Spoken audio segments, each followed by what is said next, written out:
तो NCERT book आप देखेंगे तो एनसीईआरटी की बुक में जो टॉपिक है ये 1.10 का है और ये है वैद्युत द्विध्रुव। तो सबसे पहले द्विध्रुव का मतलब समझते हैं। ध्रुव माने होता है किनारा। ध्रुव का मतलब क्या है? किनारा। जैसे पृथ्वी में भी बोल देते हो उत्तरी ध्रुव और दक्षिणी ध्रुव, चुंबक में बोल देते हो कि यन ध्रुव और एस ध्रुव। इसी तरह से जो द्विध्रुव होता है उसमें भी दो ध्रुव हो गए, माने एक तरफ होता है प्लस क्यू आवेश और एक तरफ क्या होता है माइनस क्यू आवेश। ठीक है, लेकिन ये बहुत पास पास होते हैं। तो दोनों आवेश कैसे हैं, समान है कि असमान है? प्लस क्यू और माइनस क्यू आवेश लेंगे तो कैसे हो गए? असमान आवेश। माने असमान आवेश को विजातीय आवेश बोलते हैं। तब जब विजातीय आवेश अल्प दूरी पर हों तो इस निकाय को वैद्युत द्विध्रुव कहते हैं। याद हो गया क्या? विजातीय आवेश माने प्लस आवेश और माइनस आवेश कैसे हो? अल्प दूरी पर हो, बहुत दूर ना हो, तो इस निकाय को क्या कहा जाता है? वैद्युत द्विध्रुव। और ये खाली स्थान में भरने के लिए आता है। तो चलिए यहाँ पर देखते हैं वैद्युत द्विध्रुव क्या है। अल्प दूरी पर स्थित समान परिमाण के विजातीय आवेशों के निकाय को वैद्युत द्विध्रुव कहते हैं। आप अपने से भी सोच के परिभाषा बना सकते हो, कोई दिक्कत नहीं है। चित्र बना हुआ है, यहाँ पर आपको ध्यान रखना है। विजातीय आवेश हैं, अल्प दूरी पर हैं, तो इस निकाय को क्या कहा जाएगा? वैद्युत द्विध्रुव। या फिर ऐसे भी दूरी पहले कर दो कि अल्प दूरी पर स्थित विजातीय आवेशों को क्या कहा जाता है? वैद्युत द्विध्रुव। लेकिन ये आवेश जो होते हैं समान परिमाण के होते हैं। समान परिमाण का मतलब ये है कि यदि यहाँ पर आप +4 कूलाम रखते हो तो यहाँ भी -4 कूलाम रहेगा। उनका मान कैसा होना चाहिए? बराबर होना चाहिए। तो अब हम इसमें 3 चीज़ें समझेंगे। एक ये समझ रहे हैं कि सबसे पहले ये कितने कहाँ पर रहेगा? अल्प दूरी पर, ज़्यादा दूर नहीं रहेगा। दूसरा हम समझेंगे कि इनका परिमाण समान होगा। परिमाण का मतलब है मान। जैसे एक साइड +5 तो इधर भी -5, इधर +3 तो उधर -3, तो जो 3 3 आया उसका क्या कहलाया? परिमाण कहला गया। और तीसरा समझना है कि ये कैसे आवेश होते हैं? विजातीय होते हैं, अलग अलग आवेश होते हैं। इस निकाय को क्या कहा जाता है? वैद्युत द्विध्रुव। तो दिमाग में वैद्युत द्विध्रुव की परिभाषा बैठाना है। परीक्षा में ये आता है, खाली स्थान में भी आ जाता है, और ये प्रश्न अलग से भी पूछ देता है 1 नंबर में कि वैद्युत द्विध्रुव क्या है। तो क्या बोलोगे?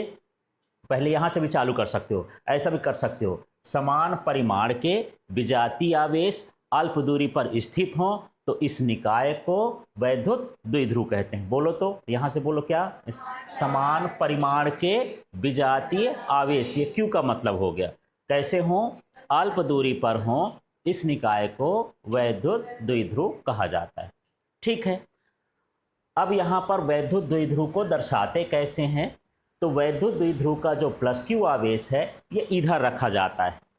एक हम बोले कि विजातीय आवेश है तो उसमें प्लस भी होगा और माइनस भी होगा, तो प्लस हमेशा इधर रखा जाता है। वजह ये है कि यदि मैं एक्स और वाई एक्सिस बना दूँ, ये वाई होता है ना, ये एक्स होता है, तो एक्स का प्लस इधर होता है, माइनस इधर होता है। ठीक है, इस हिसाब से आवेश को इधर रखा जाता है, प्लस को, और माइनस आवेश को इधर रखा जाता है। तो जब भी आप वैद्युत द्विध्रुव बनाएंगे हमेशा प्लस क्यू इधर रखेंगे। ठीक है, क्लियर हो गया? और माइनस क्यू इधर रखेंगे। दूसरा, जैसे प्लस माइनस के बीच में एक हम बिंदु लेते हैं, ऑरिजिन लेते हैं, मूल बिंदु कहला गया। तो यहाँ पर ये क्या कहलाया? ओ कहला गया। ये क्या कहला गया? ओ। समझ में आ गया? इसको हम इसका क्या बोलेंगे? मध्य बिंदु।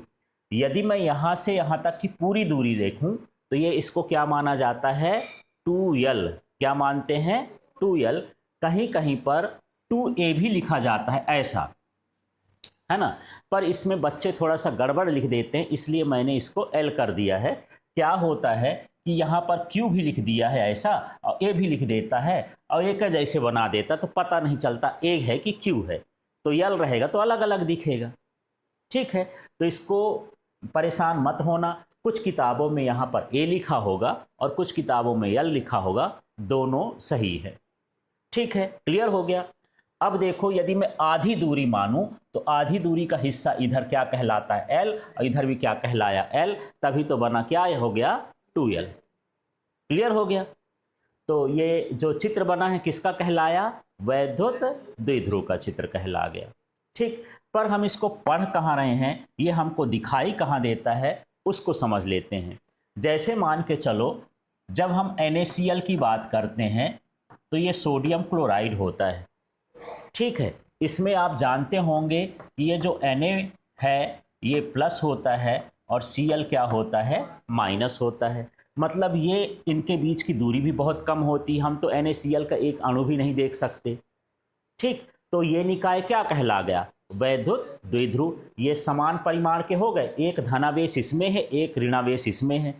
ठीक, एक तो विजातीय आवेश हो गए, इनका परिमाण भी बराबर है, दूसरा अल्प दूरी पर भी है, तो ये निकाय क्या कहलाएगा? वैद्युत द्विध्रुव कहला गया। समझ में आ गया? तो छोटे छोटे अणुओं में पाया जाता है, बड़ी बड़ी चीजों में नहीं पाया जाता है।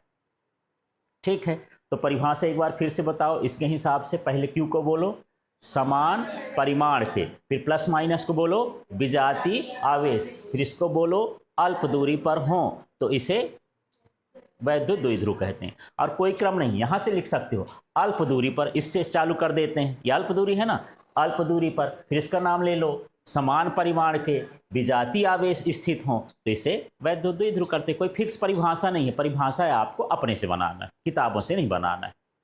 ठीक है, क्लियर हो गया इतना। अब यहाँ पर हम दूसरा पार्ट पढ़ते हैं और ये पार्ट हमारा है वैद्युत द्विध्रुव आघूर्ण। ठीक है, तो वैद्युत द्विध्रुव एक यंत्र का नाम है, एक निकाय का नाम है, लेकिन वैद्युत द्विध्रुव आघूर्ण सूत्र है।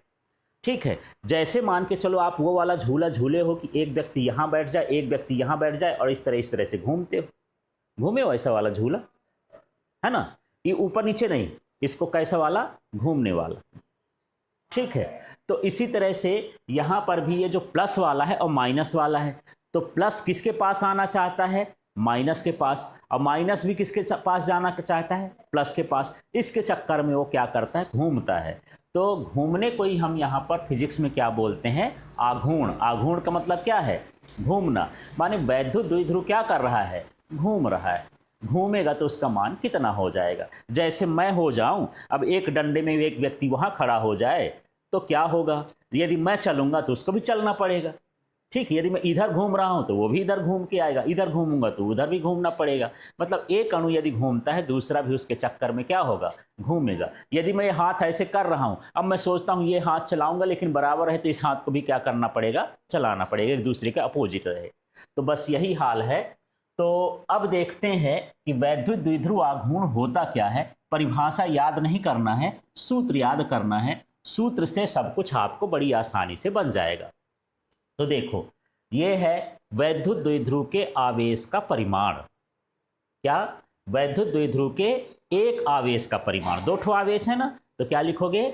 एक आवेश का परिमाण। और ये क्या है? उनके बीच की दूरी, और इसको क्या बोलते हैं? गुणनफल को हम क्या कहते हैं? वैद्युत द्विध्रुव आघूर्ण। जिनमें सूत्र हो, परिभाषा याद नहीं करना है। यदि आप कर रहे हैं तो आपका तरीका गलत है, आप भूल जाएंगे, याद नहीं होगा। तो क्या याद करना है? सूत्र, और उनका नाम याद करना है। तो चलो पहले क्यू को बताओ कि क्यू क्या है? वैद्युत द्विध्रुव के एक आवेश का परिमाण। दोबारा बोलो, वैद्युत द्विध्रुव के एक आवेश का परिमाण। और 2l को बोलो, उनके बीच की या वैद्युत द्विध्रुव के बीच की दूरी के गुणनफल को वैद्युत द्विध्रुव आघूर्ण कहते हैं। तो वैद्युत द्विध्रुव आघूर्ण को किससे दर्शाते हैं? P से। तो सूत्र क्या बन गया?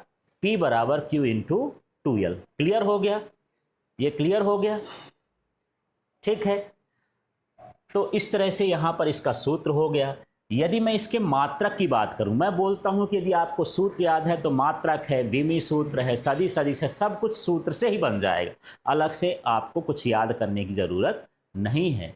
ठीक है, चलिए यहां से मात्रक बनाते हैं। आवेश का मात्रक बोलो क्या होता है? कूलाम। किससे लिखते हैं? कैपिटल C से। और दूरी का मात्रक क्या होता है? मीटर। इसका मात्रक देख लो, ये क्या बन गया? Coulomb metre. याद करना है क्या इसको? नहीं करना। क्या याद करना है? सूत्र।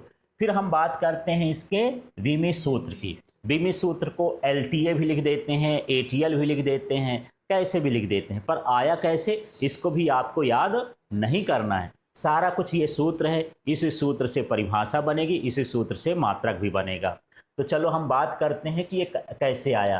तो देखो आवेश का बीमी सूत्र क्या होता है, AT, ठीक है, और लंबाई का क्या होता है, L, तो ये क्या बन गया, ATL। वैसे कम क्रम से लिखते हैं तो पहले M, L, T, A ऐसा लिखते हैं ना, इसलिए पहले L लिख दिया, T लिख दिया, A है तो वही, ठीक है। ये इसका क्या कहलाया, विमी सूत्र कहला गया।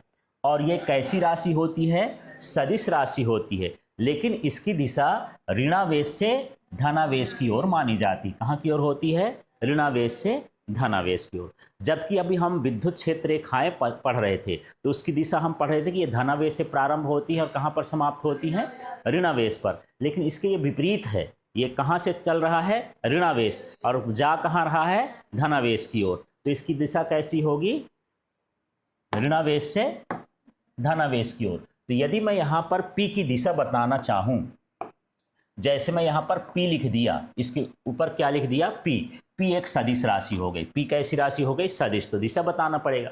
तो दिशा के लिए तीर मुझे कहाँ लगाना चाहिए, इस ब्लैक लाइन में, इस साइड के इस साइड।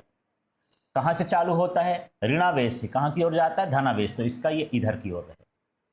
समझ में आ गया, P का ऋणावेश से कहाँ की ओर, धनावेश की ओर, ठीक है। तो वैद्युत द्विध्रुव क्लियर हुआ, ठीक, मात्रक भी क्लियर हो गया, सदिश अदिश भी क्लियर हो गया। यदि मैं एक आदर्श वैद्युत द्विध्रुव की बात करूं तो आदर्श वैद्युत द्विध्रुव होता क्या है ना। तो यहाँ पर आदर्श वैद्युत द्विध्रुव किस आकार का होता है, बिंदु आकार का। मतलब मैं NaCl की बात करता हूं तो बिल्कुल पास पास यदि ये आ जाएं तो आपस में मिल जाएंगे तो कैसे दिखेंगे, बिंदु जैसे। तो उनके बीच की दूरी यदि बहुत कम हो जाए तो ऐसे वैद्युत द्विध्रुव को नाम क्या है, आदर्श वैद्युत द्विध्रुव। कभी कभी ये पूछ देता है कि आदर्श वैद्युत द्विध्रुव का आकार कैसा होता है, तो कैसा होता है, बिंदु जैसे। छोटे छोटे क्वेश्चन इससे आते हैं, ठीक है। अब अगला वाला देखते हैं, किसी वैद्युत द्विध्रुव का नेट आवेश शून्य होता है। अब शून्य क्यों हो गया, अभी आपने परिभाषा पढ़ा कि इनका परिमाण कैसा होता है, समान, और दूसरा पढ़े कि ये विजातीय होता है।